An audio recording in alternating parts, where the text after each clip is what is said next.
Made honey of Nepal. Nepal की capital Kathmandu yamna lapna laiba chingnung manungsingda chahi amada especially only 2 weeks ki manungda khohi makhal ama lauthabagi chatnabi ama lai masibu made honey of Nepal haina khangai. Himalaya range ki awang bijinglakta laiba achauba khoi makhal amana chinglakta chingnungda amadi chingmaida satpa hairang leirak makhal mathel dagi lahi chupna puraklaga semba khohi makhal amani. Aduga madusu chumnagi laina hektadi phangdaba awang chingmaida mina kabada waba lamba phangbada waba aduga mafamda hairiba khoising asina mahusana sai mahumsu chawi yapak apak pagumna adubu lautabagi damakte expert oiraba Nepali singna harvest tawi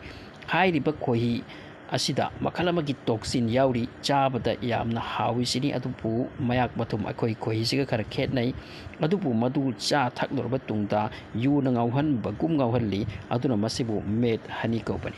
hairiba khohi asigi speciality kharana masi aduki matik strong ni madudi hawi kanai hakchang da haituna chang da ke hena cha thaksin lurabati hakchang paralyzed oiba adusu for time being heart attack oiba or even thawai lanba phawbati yaw khre hairi adubu masigi honey type ase hidak makhalabani hamna kanaba hidak masidagi anaba kya phai amadi sex arousal henba adugu posakni thaina mamangai dagi masi Nepal da ming salakpa pot amani hairi luri badi masigi honey type ase han tawagi da bakta awaba kya mayokna batai khoi singna chikpagi awaba thauri ga kairak sara kabagi awaba loina na khoi ki mahum adu yoraga madu mai ama machu tharaga madu kaklaga putharakwa achauba struggle amani adubu maduki mamaldi matik chana sum bangmi hairi masigi made honey ase apis laboris koba 3 cm sangba khoi makalaban sembani masidagi hena chawba khoi malemda leite hairi magi mahu kapna ba sui or needle gumba maning diawbda madusu yamna sangi khoi mahum ama low thabagi tanjada khoi kharana chikpadi soiti hairi adubu maduki habit laikraba sing maduki oina hingbagi pambai sum khoi da lai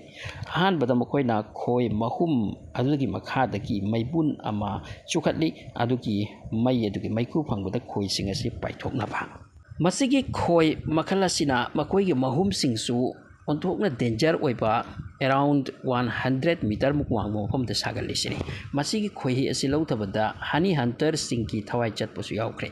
masigi honey ase yammak rare type ki posakni spoon ama chabada kaisu tawdesini aduga spoon ani surabadi senseless oibi ai nongmagi adagi helabadi numit marni mangani ki paralyze oibi ai hairi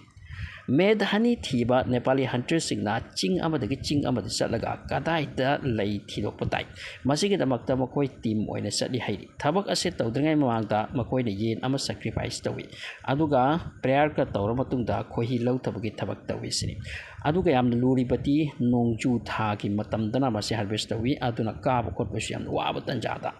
asoi ngam thoktana ba ngasai gi prayer ka yam chat tawi sini Nepal ki royal family desu masigi made honey asi use tawi masi atang ma makhal ki potsak amani masigi rare honey type ase cryotoxin ko ba element ama yawi aduga Himalayan chingsing da satpa redo